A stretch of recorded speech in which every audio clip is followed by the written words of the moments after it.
এই চর এলাকায় মাটি কাটা নিষিদ্ধ করেছিল পুলিশ। সে ব্যাপারে বিজ্ঞপ্তি জারি করে টাঙ্গিয়েও দেওয়া হয়েছিল। তবুও মাটি মাফিয়ারদের দৌরাত্ম্য থামছিল না। অবশেষে বেআইনিভাবে মাটি কাটার ঘটনায় পুলিশের জালে গ্রেপ্তার 6 জন। খবর পেয়ে ঘটনাস্থলে পুলিশ গিয়ে হাতে নাতে ধরে ফেলে মাটি মাফিয়াদের। ঘটনার বিবরণে প্রকাশ, নদিয়ার শান্তিপুর নৃসিংহপুর চৌধুরী পাড়ার ভাগীরথী নদীর চরে চাষের জমি থেকে মাটি কাটার অভিযোগে প্রশাসনের দ্বারস্থ হয়েছিলেন ওই এলাকার একাংশ চাষি।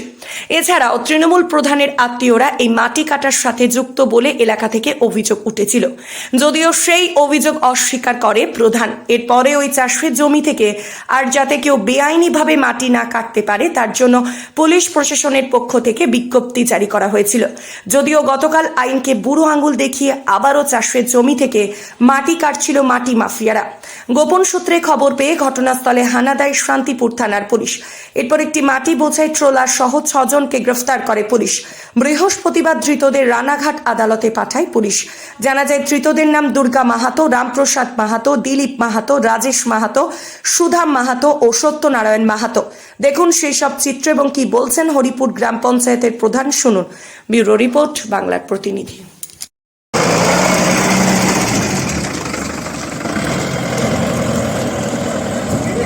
পুলিশ কি বলবেন?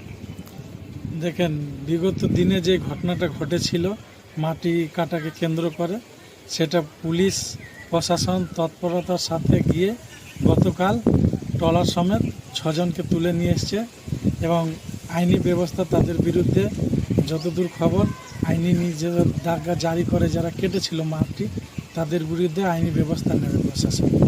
ট্রলারও কি আটক করেছে? হ্যাঁ, ট্রলারও আটক করেছে। তো কটা?